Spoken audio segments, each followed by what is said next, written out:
গ্রাম বাংলায় প্রকৃতির মায়াঘেরা গ্রামীণ জীবনের মূর্ত এক প্রতীকের নাম কাকতাড়ুয়া। দূর থেকেই দেখা যায় ঢোলা ঢালা জোব্বা, মুখে চুনকালি আর মাথায় কালো পাতিলের টুপি পরা কাকতাড়ুয়া এক পায়ে দাঁড়িয়ে আছে। না ভূত না মানুষ, দেখতে অনেকটা কিংবাকৃতির এক অদ্ভুত প্রাণী, যা দেখে ভয় পায় রীতিমতো পাখি ও ফসলি জমির শত্রু ইঁদুর মহাশয়েরা। বাতাসে একটু আধটু নড়াচড়া দেখলেই পাখিরা পালিয়ে যায়। কৃষকের উৎপাদিত বিভিন্ন প্রকার ফসল পাখিদের কবল থেকে রক্ষা করতেই সর্বাধিক ব্যবহৃত সনাতন পদ্ধতির নামটি হলো কাকতাড়ুয়া।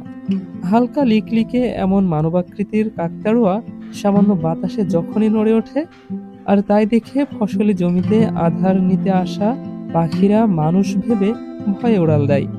সনাতনী পদ্ধতি হলেও বুদ্ধিবৃত্তিক ও সৃজনশীল এই অভিনব চিরায়ত প্রতীক কাকতাড়ুয়া পাখি আর ইঁদুরের হাত থেকে ফসল রক্ষায় যুগে যুগে ভূমিকা রেখে আসছে।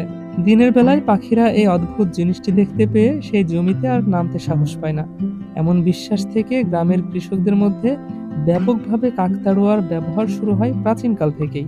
সবচেয়ে মজার ব্যাপার হলো, কালের প্রবাহে ফসল রক্ষার এই সনাতনী পদ্ধতিটি গ্রাম বাংলার বিমূর্ত প্রতীক হয়ে উঠে আসে গল্প, কবিতা, নাটক ও সিনেমায়।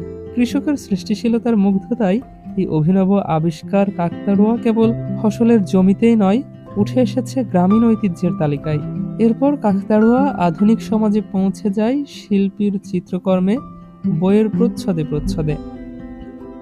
তাই বলতে দ্বিধা নেই, কাকতাড়ুয়া কৃষিপ্রধান বাংলাদেশের সৃজনী ঐতিহ্য হয়ে থাকবে কালে কালে, যুগে যুগে।